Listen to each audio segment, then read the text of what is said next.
Jaya Radha Madhava Kunja Bihari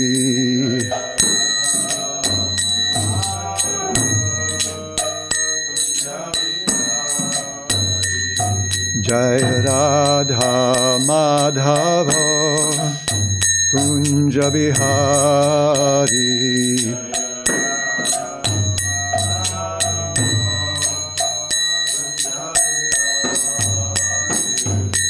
Gopi Janavalabha Girivardhari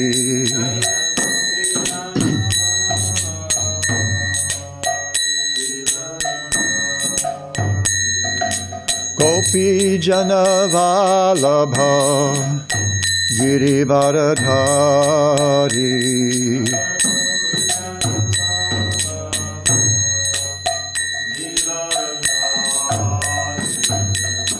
Yashodanandana Braja Janaranjana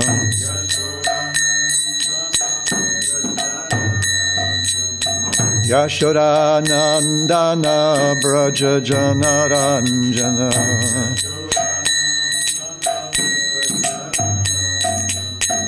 Jamuna Tira Vanachari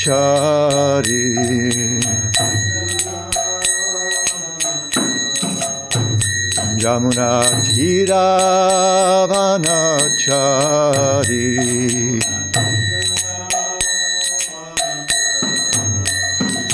Jai Radha Madhava Kunja Bihari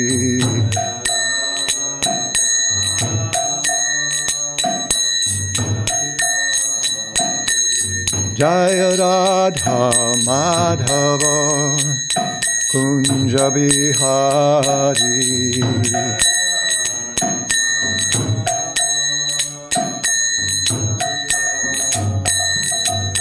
Gopi Janavalabha Girivardhari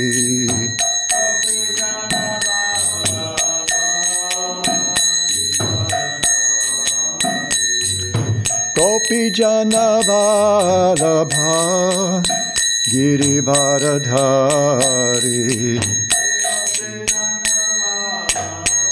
Sorry. Yashodanandana Braja Janaranjana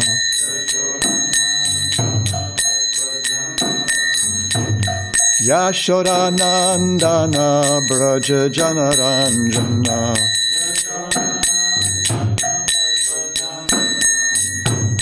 Yashodanandana Braja Janaranjana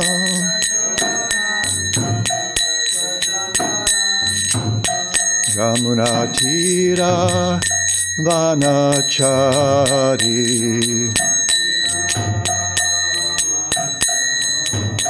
Jamuna Tira Vanachari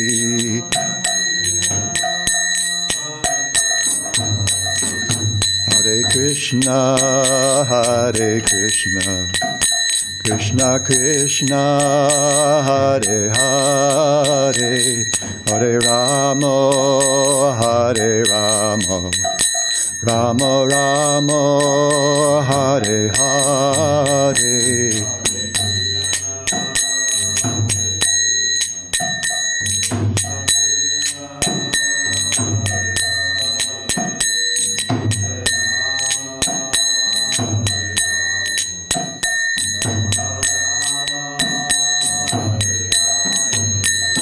Hare Krishna, Hare Krishna, Krishna Krishna, Hare Hare, Hare Rama, Hare Rama, Rama Rama, Hare Hare.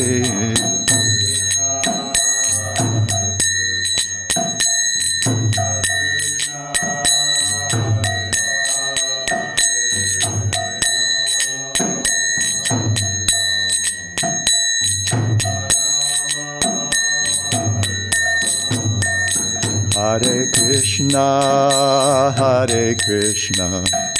Krishna Krishna, Hare Hare, Hare Rama,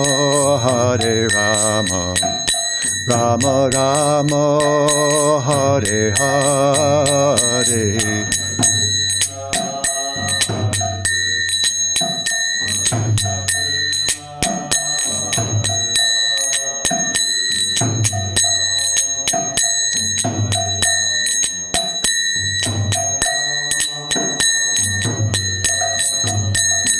Hare Krishna, Krishna Krishna, Hare Hare, Hare Rama, Rama Rama, Hare Hare.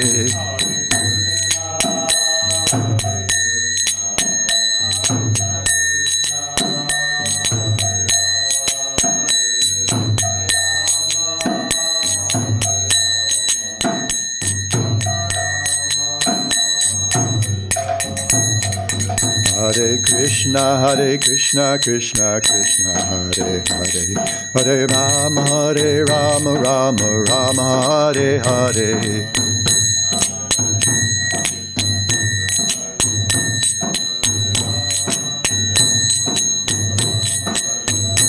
Hare Krishna, Krishna Krishna, Hare Hare, Hare Rama, Rama Rama, Hare Hare.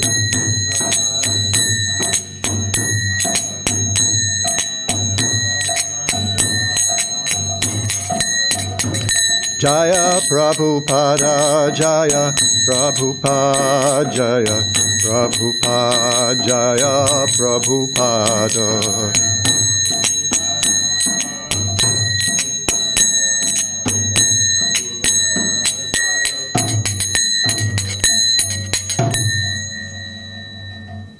Shri Ram Sankirtan ki jai, Gaura Bhakta Vrinda ki jai.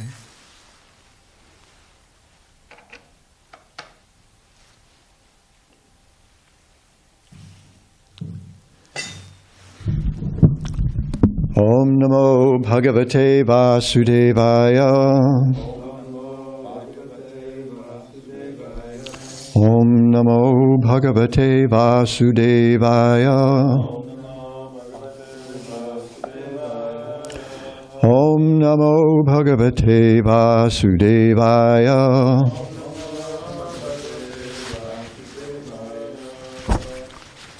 Today, this morning, we'll hear from Srimad Bhagavatam, Canto 6, Chapter 6, Text 1. But first I'll read Srila Prabhupada's head note, given as a chapter summary. As described in this chapter, Prajapati Dakṣa begot 60 daughters in the womb of his wife Asinki. Try one more time. As described in this chapter, Prajapati Dakṣa begot 60 daughters in the womb of his wife Asikni. These daughters were given in charity to various persons to increase the population. Since these offspring of Dakṣa were women, Nārada Muni did not try to lead them toward the renounced order of life. Thus, the daughters were saved from Nārada Muni. Nārada Muni, 10 of the daughters were given in marriage to Dharmaraj, 13 to Kashyapa Muni, and 27 to the moon god Chandra. In this way, 50 daughters were distributed, and of the other 10 daughters, 4 were given to Kashyapa, and 2 each to Bhuta, Angira, and Krishashva. One should know that it is because of the union of these 60 daughters with various exalted personalities that the entire universe was filled with various kinds of living entities, such as human beings, demigods, demons, beasts, birds, and serpents. Text 1. Shri Shuka Uvacha Tata Prachetaso Siknyam Tata prachetaso siknyam Anunita Swayambhuva Anunita Swayambhuva Shashtim Sanjanayam Asa Shashtim Sanjanayam Asa Duhitri Pitrivatsala Duhitri Pitrivatsala Tata prachetaso siknyam Anutita swayambhuva Shashtim sanjanayanasa Duhitri Pitrivatsala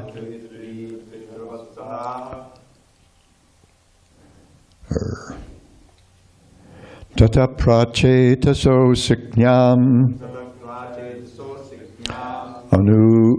Anunita swayambhuva Shashtim sanjanayamasa Duhitri Pitrivatsala. Others, please. Sri Shuka Uvacha. Sri Shuka Uvacha.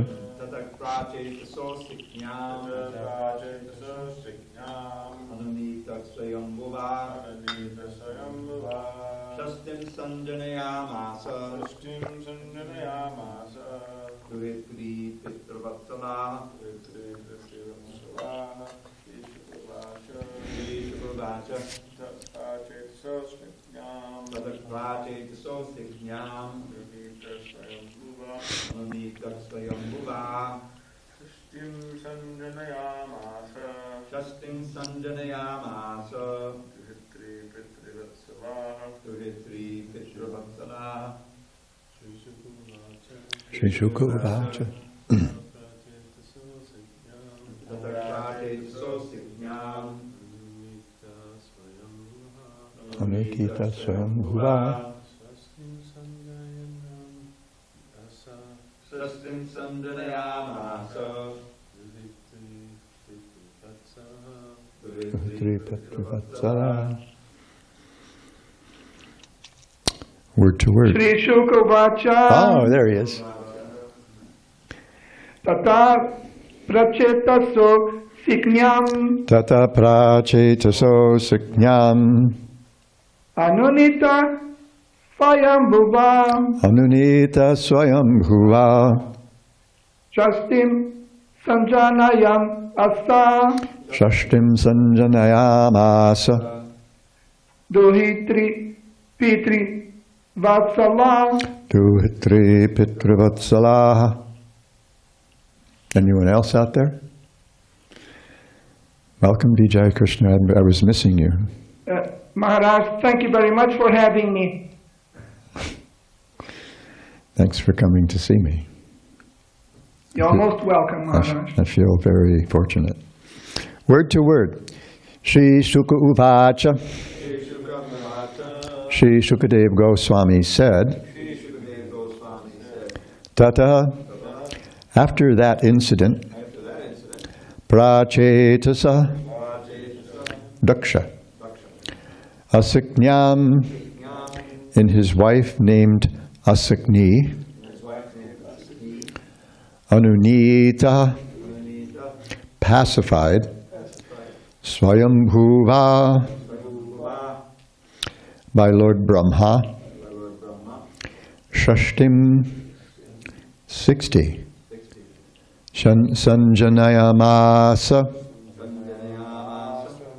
begot, Duhitri, daughters, Pitrivatsala, all very affectionate to their father. Srila Prabhupada's translation and purport. Sri Shukadev Goswami said, "My dear king," thereafter, at the request of Lord Brahmā, Prajapati Dakṣa, who is known as Prachetasa, begot 60 daughters in the womb of his wife Asikni. All the daughters were very affectionate toward their father. Responsively, please. Sri Shukadev Goswami said,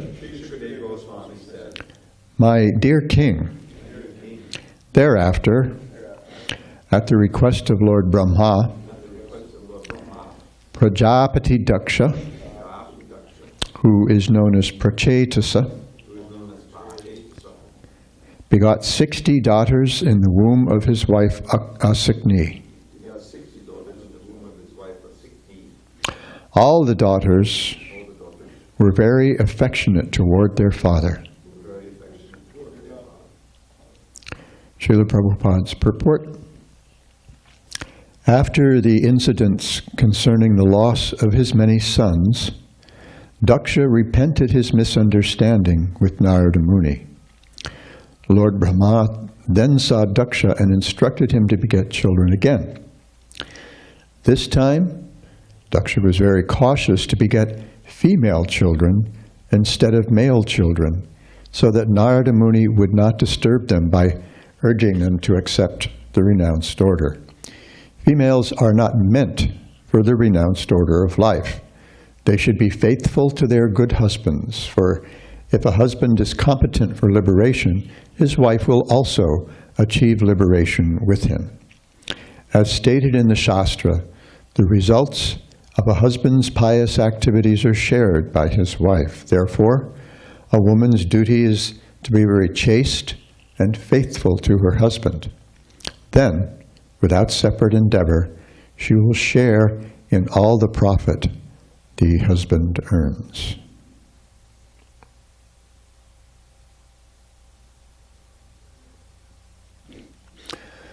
Om Ajnanatimirandhasya Jnananjanashlakaya Chakshurunmilitam Yena Tasmai Shri Gurave Namaha. Mukhaṁ karoti vāchalam pangum lankayate girim jatkripa tamaham bande Shri Gurun dinataranam.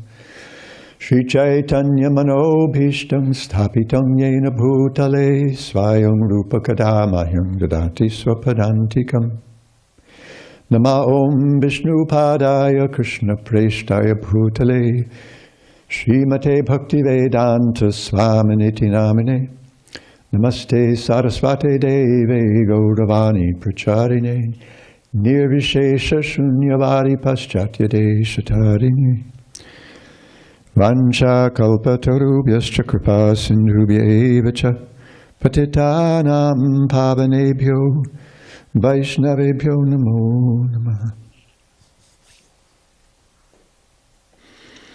Shri Shuka Uvacha Tata Prachetasa Siknyam Anunita Swayam Bhuva Shrashtim Sanjanayamasa Duhitri Pitrivatsalaha. Sri Shukadev Goswami said, "My dear king, thereafter, at the request of Lord Brahmā, Prajapati Dakṣa, who was known as Prachetasa, begot 60 daughters in the womb of his wife Asikni. All the daughters were very affectionate toward their father."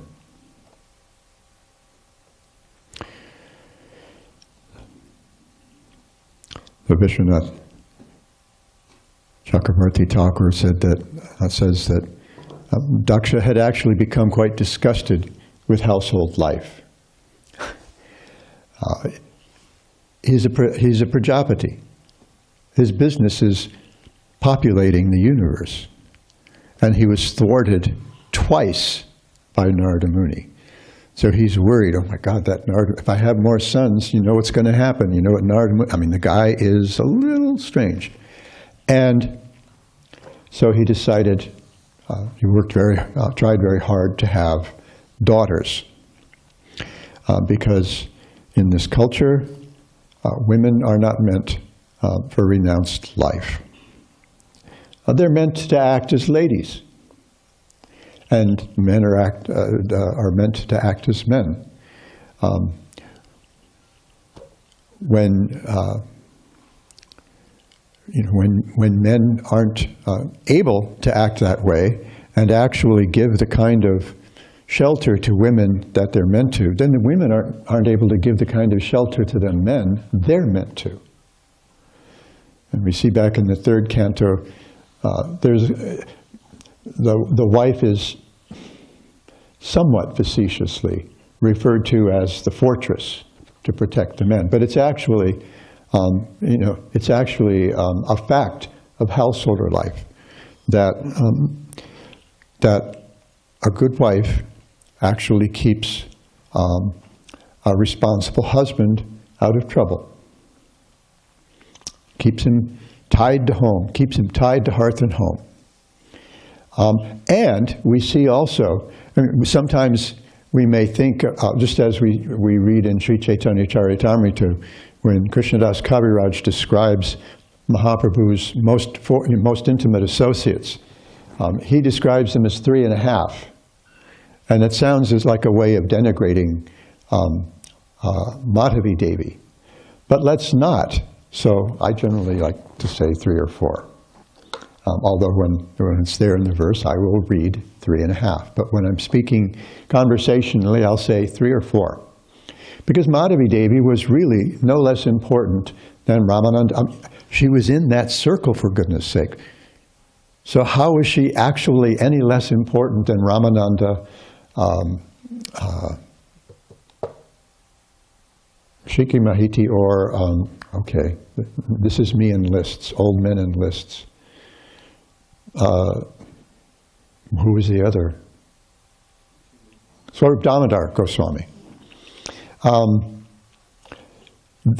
These are the only people that he shared these innermost feelings that he was experiencing, especially when he was probing the sentiments of Radharani. These are the only people he shared them with. So women are actually very important in society. And they actually can yield great power. We see Dhritarashtra had 2 very good advisors, Vidura and his wife, Gandhari. But he didn't listen to them as much as, unfortunately, as he did to his son Duryodhana. And I mentioned the other day that of those 100 sons, a whole bunch of them had names starting with Du. Bad. Bad face, bad this, bad whatever, bad-mannered, bad-tempered. These were not well-behaved boys. They came from a noble lineage, but something went wrong, and of course, Duryodhana was the leader. He was the worst of the bunch. Oh, Dushasana was no prince either, but another bad. But because Dushasana insulted Draupadi, that was kind of like the last straw. Things had been building up for goodness knows how many generations. The whole Mahabharata, it has this. Most of it is this background of everything building up that showed that this war was pretty much inevitable.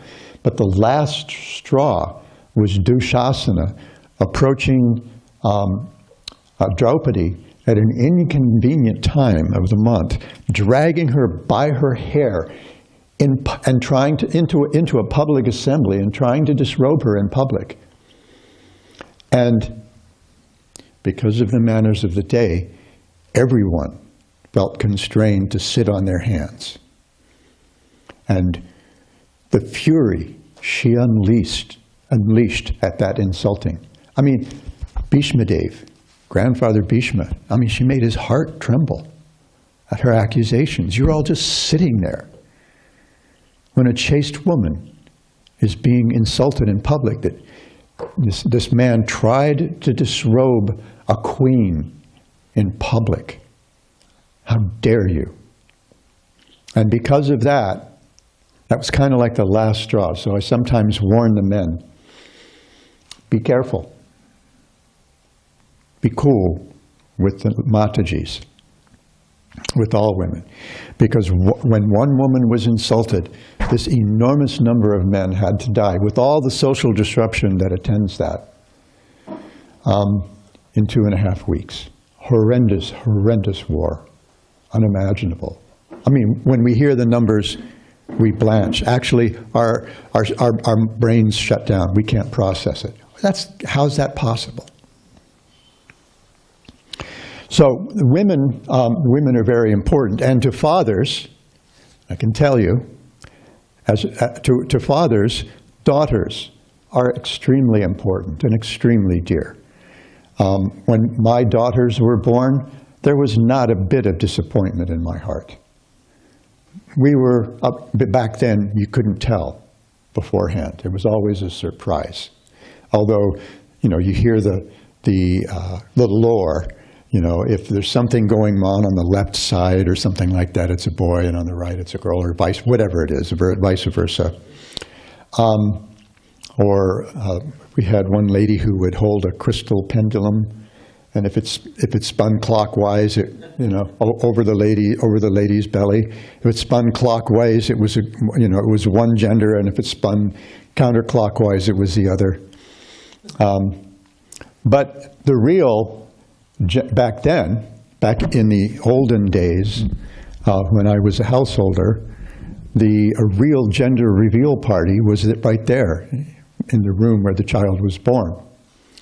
And I wasn't at all disappointed.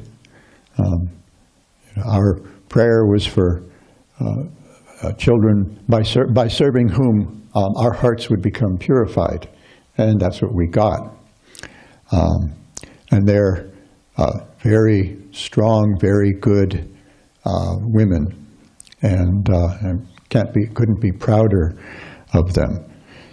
So here, Dakṣa, feeling a little skittish about, he was ready to give the whole thing up, but because Brahmā, his father, had ordered him, don't stop. This business has to go on. We have to populate the universe. It's time. Come on. Clock's ticking. So he thought, okay, this time daughters, not boys, because Nārada Muni's not going to harass them. He's not going to come around and start heavying them out with all this brahmachari stuff. So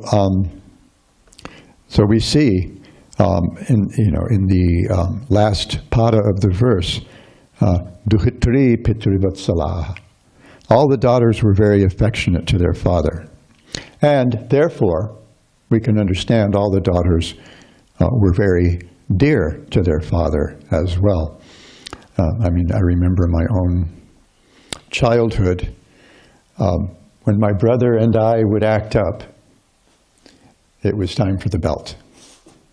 And I'm 75 and a half years old now, and I can still hear that sound of the end of the belt going through the belt loops as Dad's taking off the belt. But never Hilda. Of course, Hilda was good. She was quite a well-behaved person. She grew up to be a very kind of sattvic person. And she was pretty good when she was little, except she had, sorry for indulging me, but sisters are also very dear.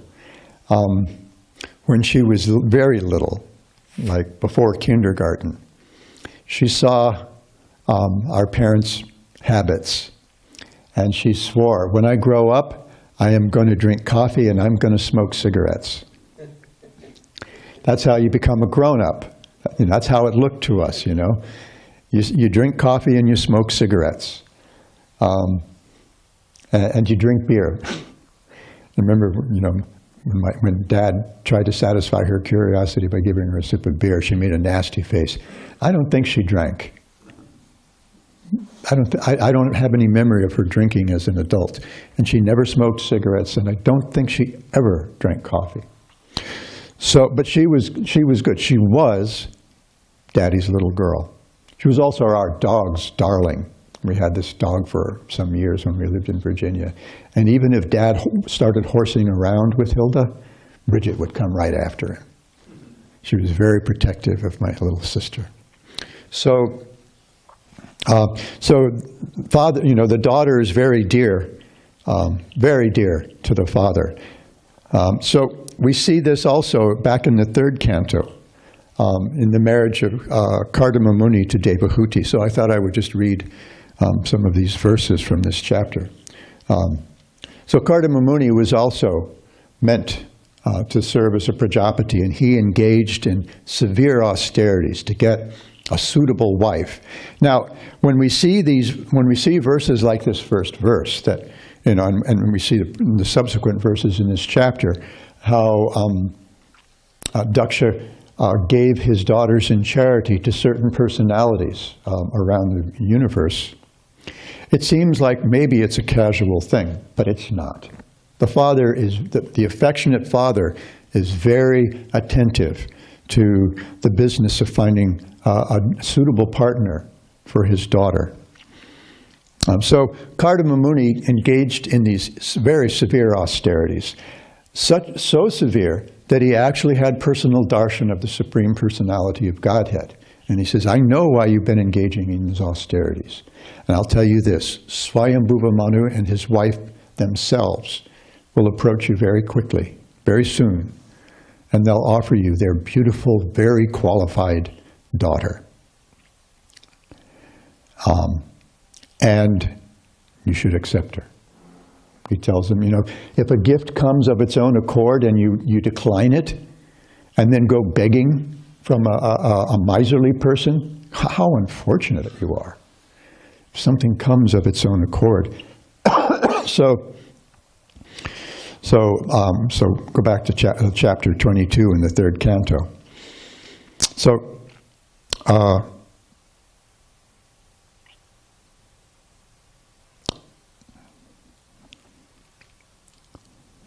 Swayambhuva Manu, after being praised by Nārada Muni, says, to expand himself in Vedic knowledge, Lord Brahmā, the personified Veda, from his face created you, the Brahmanas, who are full of austerity, knowledge, and mystic power, and are averse to sense gratification. We read elsewhere in the Bhagavatam that austerity is the wealth of the Brahmanas and the renounced order of life. And I remember that when my wife and I were first married, we were reading this, and we were reading that chapter, and I read that passage in that purport, Srila Prabhupada's purport, and something in my heart must have taken it very seriously, because it was a very long time before I figured out how to get two nickels to rub together. I had jobs, and I made some money, but my poor wife, she had to put up with my, there's in my chart there was a Daridra yoga. So that kind of signifies that, as Bob Dylan wrote, my money comes and goes, it rolls and flows through the holes in my pockets to my toes. So our life was like that for quite a while. We had a lot of service, though. We had a lot of really wonderful service. For the protection of the Brahmanas, the thousand-legged Supreme Being created us, the Kshatriyas, from his 1,000 arms. Hence the Brahmanas are said to be his heart and the Kshatriyas his arms. That is why the Brahmanas and the Kshatriyas protect each other as well as themselves. And the Lord himself, who is both the cause and the effect, and is yet immutable, protects them through each other. Now I have resolved my doubts simply by meeting you, for your lordship has very kindly and clearly explained the duty of a king who desires to protect his subjects. It is my good fortune that I have been able to see you, for you cannot easily be seen by persons who have not subdued the mind or controlled the senses. I am all the more fortunate to have touched with my head the blessed dust of your feet. So this is how the father-in-law approaches the son. I remember many years ago when Nimai and Subhadra were married, Subhadra asked me to stand in as her father, and I had to come as a beggar. I was thinking, oh, a wedding, that means I get to break out the silks that I inherited from my friend Revati Ramana. But no, come plain, not even a kurta. Came, in like plain khadi dhoti and chadar. And was begging Nimai to take this woman as his partner, his wife. I've fortunately been instructed by you, and thus great favor has been bestowed upon me. I thank God that I have listened with open ears to your pure words. O great sage, graciously be pleased to listen to the prayer of my humble self, for my mind is troubled by affection for my daughter. This is a big responsibility, making sure that our daughters will be happy for the rest of their lives. When we talk about happiness, we're not talking about pleasure. We're talking about, in the broader sense, the more philosophical sense, happiness means well-being. She's going to be taken care of. She's going to be okay. This is a great, great burden for a father. My daughter is the sister of Priyavrata and Uttanapada. She's seeking a suitable husband in terms of age, character, and good qualities. The moment she heard from the sage Nārada your noble character, learning, beautiful appearance, youth, and other virtues, she fixed her mind upon you. That's the deal. It's like Rukmini heard about, she'd never met Krishna, she'd never seen Krishna, but she'd heard about Krishna. She said, only he's good enough for me. Therefore, please accept her, O chief of the Brahmanas, for I offer her with faith, and she is in every respect fit to be your wife and take charge of your household duties. To deny an offering that has come of itself and is not commendable, even for one absolutely free from all attachment, much less one addicted to sensual pleasure. One who rejects an offering that comes of its own accord but later begs a boon from a miser, thus loses his widespread reputation, and his pride is humbled by the neglectful behavior of others. Swayambhuva Manu continued, O wise man, I heard that you were prepared to marry. Please accept her hand, which is being offered to you by me, since you have not taken a vow of perpetual celibacy. The great sage replied, certainly I have a desire to marry, and your daughter has not yet married or given her word to anyone. Therefore, our marriage according to the Vedic system can take place. Let your daughter's desire for marriage, which is recognized in the Vedic scriptures, be fulfilled. Who would not accept her? Who would not accept her hand? She is so beautiful that by her bodily luster alone, she excels the beauty of her ornaments. Where else do we hear that? Description of Krishna, right? His ornaments are beautified by being on his body. So this is, this is Nārada Muni saying, yeah, okay, yes, please.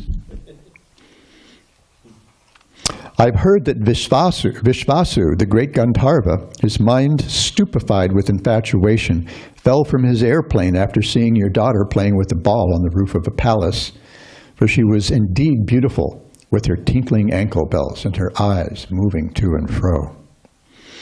What wise man would not welcome her, the very ornament of womanhood, the beloved daughter of Swayambhuva Manu and sister of Uttanapada? Those who have not worshipped the gracious feet of the goddess of fortune cannot even perceive her, yet she has come of her own accord to seek my hand.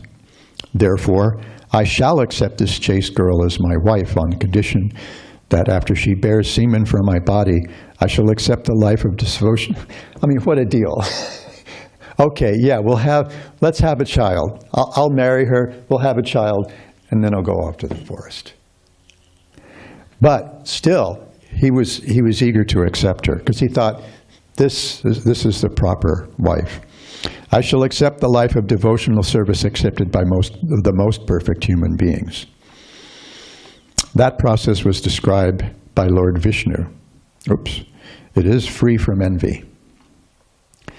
The highest authority for me is the unlimited Supreme Personality of Godhead, from whom this wonderful creation emanates and in whom its sustenance and dissolution rest. He's the origin of all Prajapatis, the personalities meant to produce living entities in this world. Sri Maitreya said, O great warrior Vidura, the sage Kardama said this much only, and then became silent, thinking of his worshipable Lord Vishnu, who has a lotus on his navel. As he silently smiled, his face captured the mind of Devahuti, who began to meditate upon the great sage. After having unmistakably known the decision of the queen as well as that of Devahuti, the emperor most gladly gave his daughter to the sage, whose host of virtues was equaled by hers. Empress Shatarupa lovingly gave most valuable presents suitable for the occasion, such as jewelry, clothes, household articles, in dowry to the bride and bridegroom. Thus relieved of his responsibility by handing over his daughter to a suitable man, Swayambhuva Manu, his mind, now it's not done here. Because remember, the father's affection for the daughter. His mind, agitated by feelings of separation, embraced his affectionate daughter with both his arms. The emperor was unable to bear the separation of his daughter. Therefore, tears poured from his eyes again and again, drenching his daughter's head as he cried, "My dear mother, my dear daughter." Srila Prabhupada explains this at the beginning of his purport. The word amba is significant. A father sometimes addresses his daughter in affection as mother, and sometimes as my darling. The feeling of separation occurs because until the daughter is married, she remains the daughter of the father. But after her marriage, she is no longer claimed as a daughter in the family. She goes to the husband's house. So this is the father's feeling for a daughter. So we shouldn't mistake that there was anything casual about Dakṣa's giving his daughters in charity to these personalities as wives. It was no doubt done very carefully, very thoughtfully, so that different kinds of entities could be generated in order to populate the universe, because variety is the spice of life. So anyway, that was just a note on this. I saw this first and I thought, oh, okay, here we go. But that's just my own personal note on this business of fathers being concerned about their daughters' marriages. Nothing willy-nilly about it. We try to consider it very carefully, and I'll tell you, when they pick someone, you check them out. You check them out very carefully, and you don't want to necessarily interfere, but you want to make sure that she's going, the best you can. Nothing is perfect. We're certainly not perfect as dads, but we want to make sure that as well as we can, to the extent that we're able, that they're going to be okay for the rest of their lives. Comments, questions, discussion, briefly? I just have a question that may have come up in some devotees' minds. And was it this same wife, a Sikni, who was the mother of the 11,000 Haryashvas and Sabalashvas? And if so, how do we process that? Oh, sounds like a homework project. This is the result of my having given so many thousands of people so much homework over all those years. When I was teaching at SDSU and Mesa and Southwest and the others, Hawaii Community College and Florida Gateway. Whenever I give a class, I end up taking homework. It sounds like a good project, though. Thank you. I like that. Why wouldn't it be the same way? Yeah, I mean, 10,000, 11,000 children? Did it take 9 months for each of them? Did they have twins? Did they have triplets? I mean, in other words, okay, it's one thing, Gandhari had 100 sons. It's just something in the Bhagavatam that seems far-fetched. Especially to women Yeah, right. who understand what a trip it is to have one child, to carry this one body, in their belly for all those months. Squeeze it out, frankly, sorry, and then have to care for it for all those years. Care for this person, in good days and bad. The good days are really cool. The bad days, sometimes you wonder, oh my God, what did I do? Yeah. So yeah, and I don't remember that wife is named in the previous. I mean, if she had 10,000 and 1,000, then she just had another 60. So it was a Sikni. No other wife is named. Yeah, I don't remember her being named in the previous chapter. So yeah. Oh, okay. Just one more comment, and I'll leave it. It calls to mind this famous quote in the Krishna book, which I just read because I read it through again and again. Was it the bodyguards? Was it Ugrasen who had 30 quadrillion bodyguards? And geez, that's kind of. And then when we actually did the 10th canto, I did it with Gopi and Vidyananda Maharaj, in Miami. We actually. Oh, well, this is a relief. It's actually not 30 quadrillion. It's actually 30 trillion. In the Sanskrit, when you're working. Bob, but that it's just one of the things. I mean, you don't know. Which makes it much easier to accept. Yeah, sure. Only 30 trillion. But you may know there was a famous. I'm not going to call it to mind. This is like a secret. A couple of devotees, they were preaching at the colleges, and maybe someone asked him about that, and they had no idea what to say. They asked Brahmā. Yeah, Srila Prabhupada was not pleased with that because the tone was challenging. Yeah. If you know those men, you get it. Anyway, I'll leave it at that. Yeah. I was just curious about when it says that when it's breaking down which daughters were married to whom. It said 10 were married to Dharmaraj, 13 to Kashyapa Muni, 27 to Chandra, and then it says 4 to Kashyapa. So this is the same Kashyapa, and why did they split it into? Is there any reason? Do you have any idea why they split it into 13 to Kashyapa and then later 4 to Kashyapa? I wondered about that myself, and I don't have an answer. Oh. No. That's my own brother. I have a lot of archival things I can try to look up and maybe different questions of why that is. But I'll try to answer that. I was wondering also about in the purport when Prabhupada's emphasizing that women aren't meant for the renounced order, but should be faithful to their husbands, and then their husbands' liberation becomes, their liberation, and that whatever, like the husband's pious activities are shared with the wife. So without separate endeavor, she will share all the profit of that the husband earns. Seems pious activities. So I'm wondering about the word he's using the word pious activities, but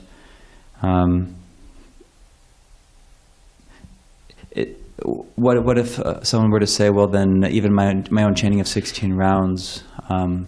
If I just serve my husband, then even my own getting initiated, or even if I get initiated, then like my own following certain vows, like chanting 16 rounds, then if I just follow my husband, then that will take care of it, and I'll kind of share in his liberation. What would you say to someone kind of wondering about that? Well, these are two different realms, karma and bhakti. So when we talk about sharing, the wife being chaste and sharing thereby in the husband's pious activities, we're talking about karma kanda. We're talking about varnashram. And varnashram is really meant for satisfying the Supreme Personality of Godhead. Practically the first thing we hear about varnashram dharma in the Bhagavatam is that if it doesn't engender a progressive desire to hear about the glories of the Lord, then it's shrama eva hi kevalam. It's certainly nothing but a waste of time. It's a drag.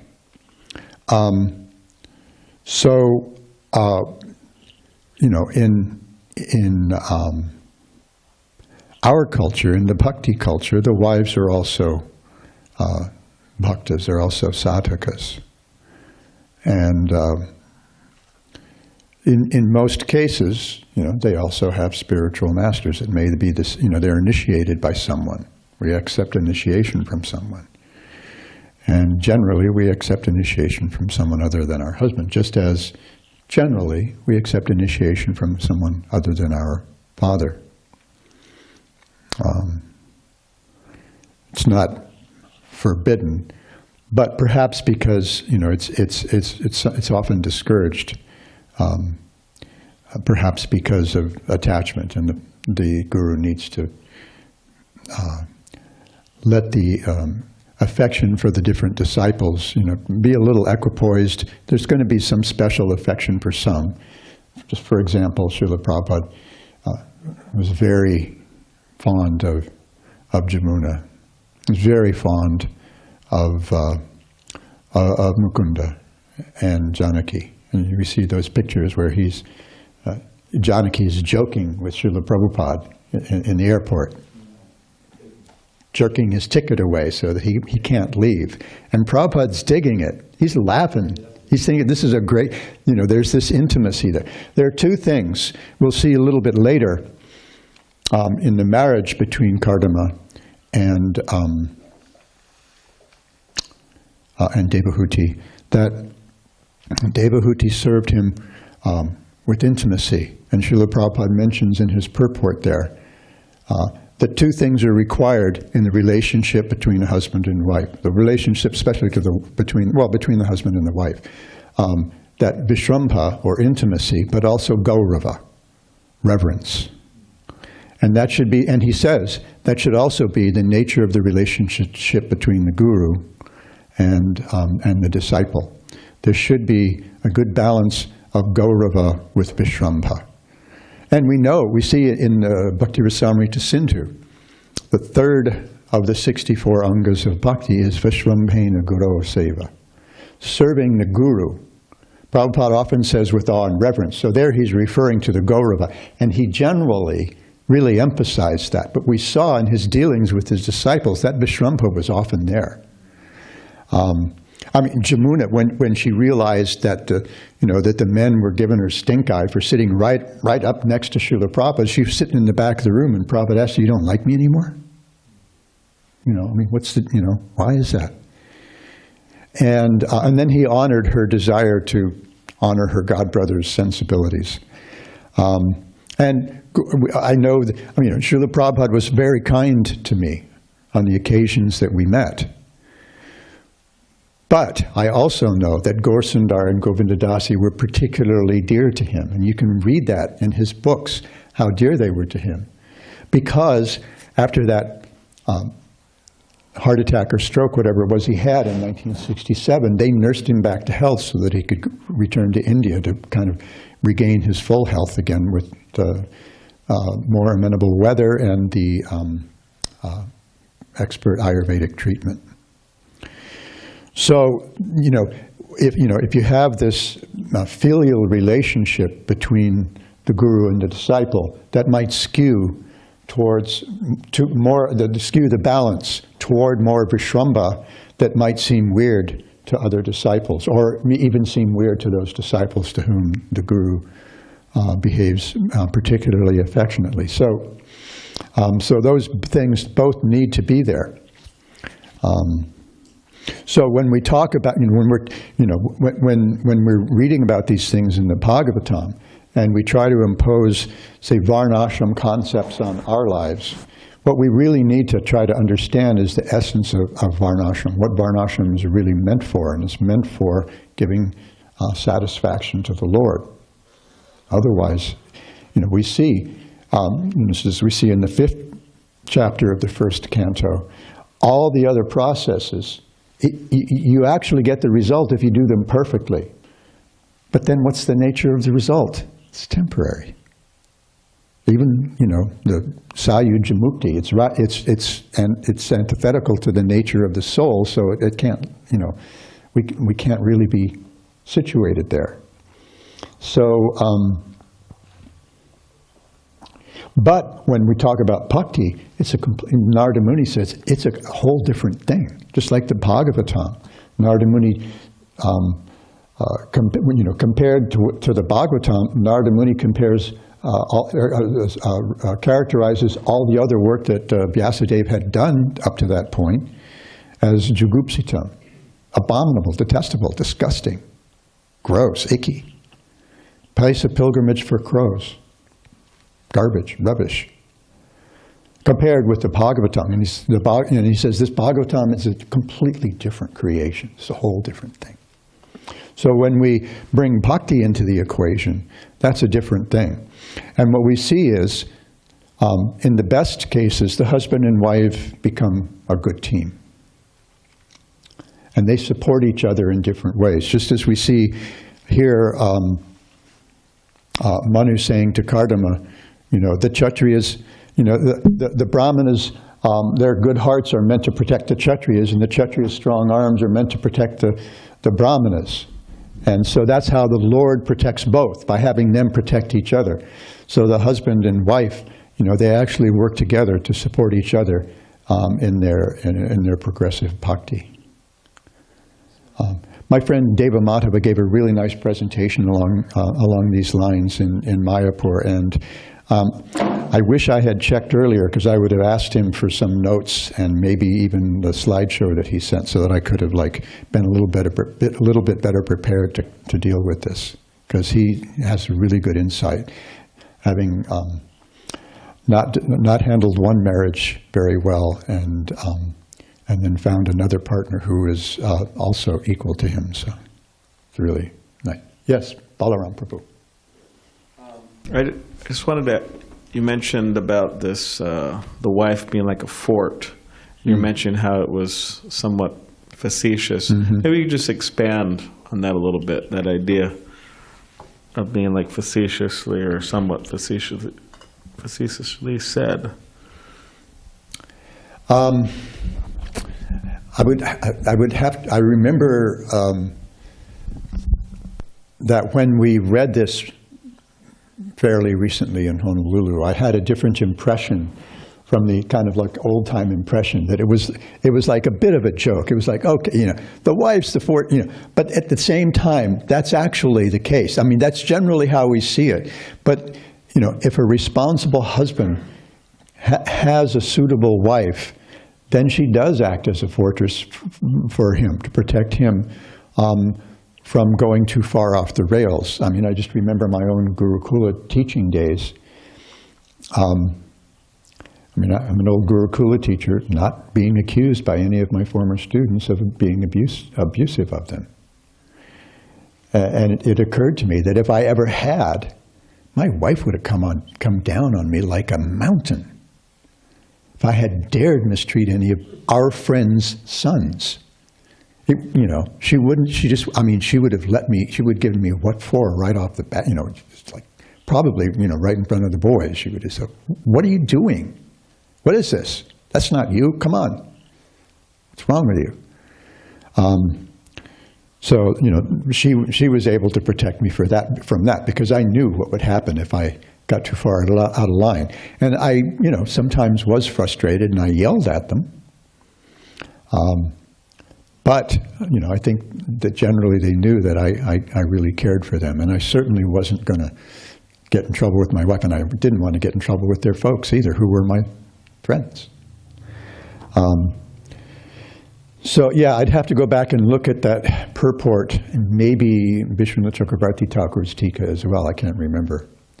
And that's another homework assignment, which I think would be good for me to do, so that I could be clarified about. And in Vishwanath Chakravarti Thakur's commentary on the second verse, he just says it. He gave 12 daughters to Kashyapa, and then the remaining daughters were given to Kashyapa. So I don't know whether it was like an afterthought or further consideration or what, and I'm not sure. There's an interesting thing just about this count of the daughters. If you look at the Sanskrit, it says dvishat, which is 12. That's two sixes, right?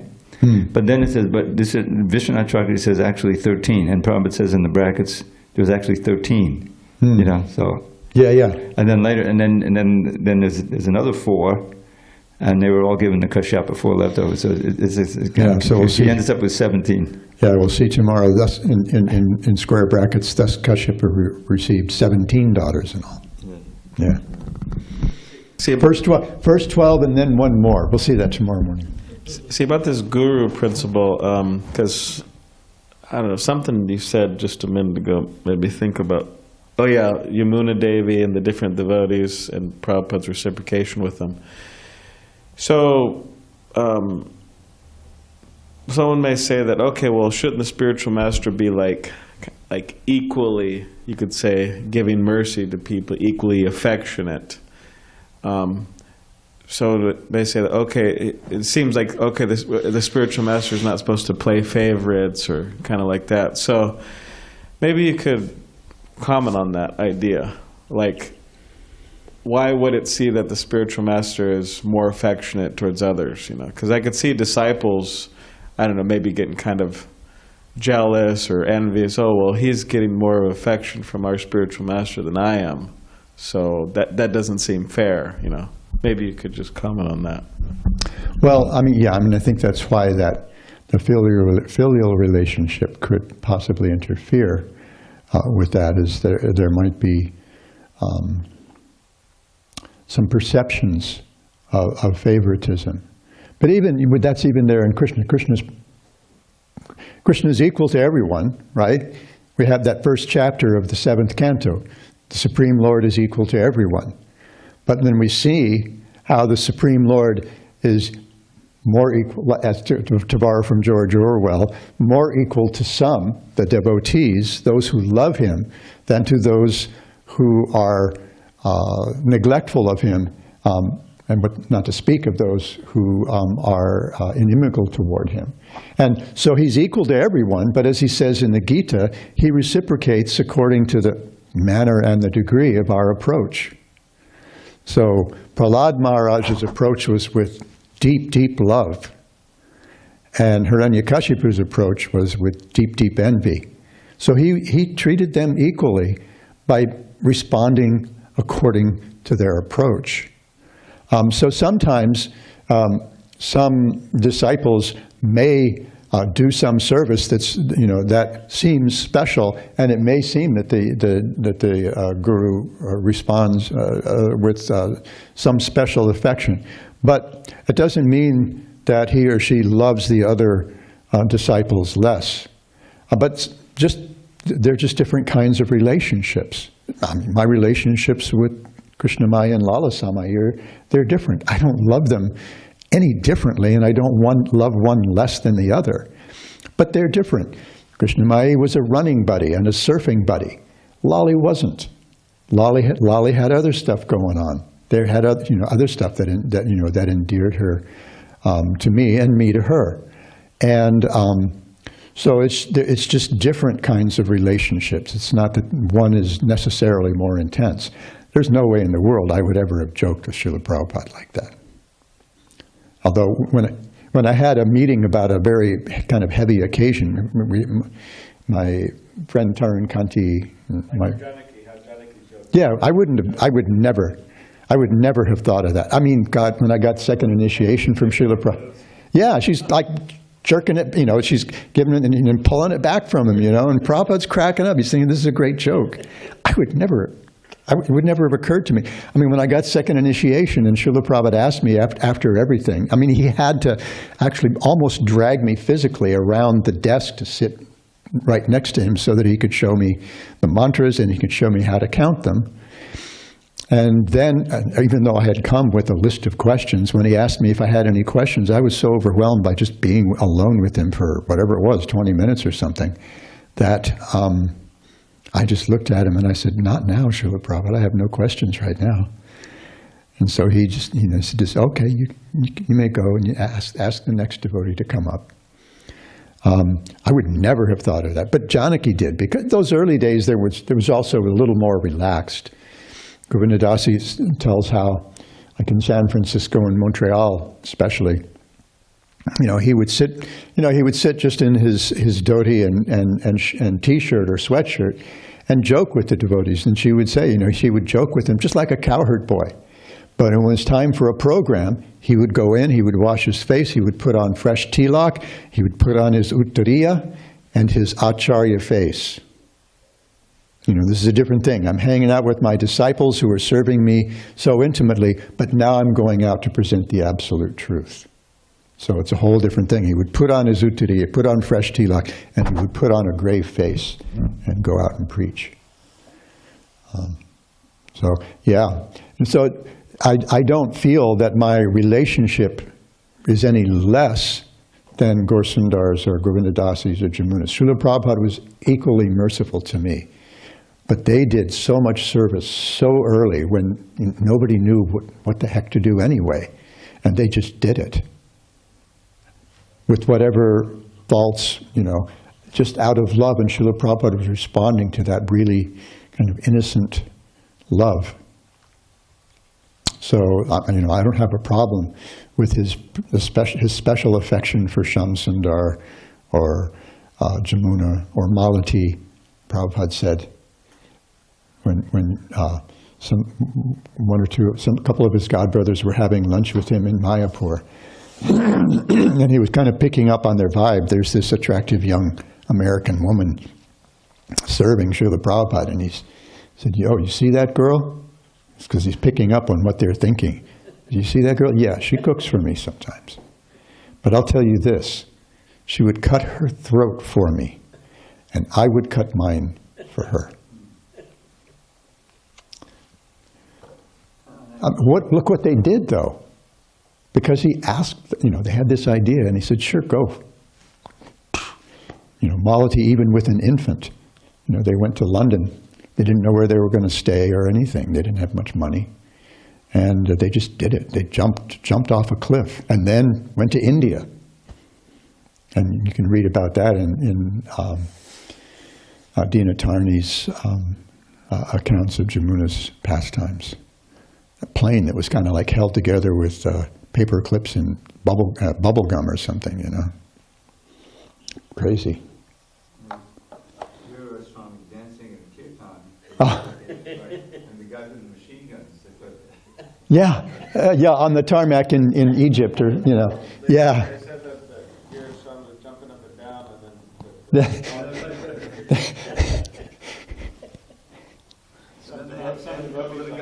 they had a couple of the guys dancing, some of the soldiers. Yeah. So this is why, after the Laguna Festival, I wanted to go spend a couple of days in Carpinteria to kind of bathe in Giriraj Swami's Guru Nishta. Get a little of that for myself. Thank you so much. Grantharaj Srimad Bhagavatam ki jai, Gaur Bhakta Vrinda ki jai.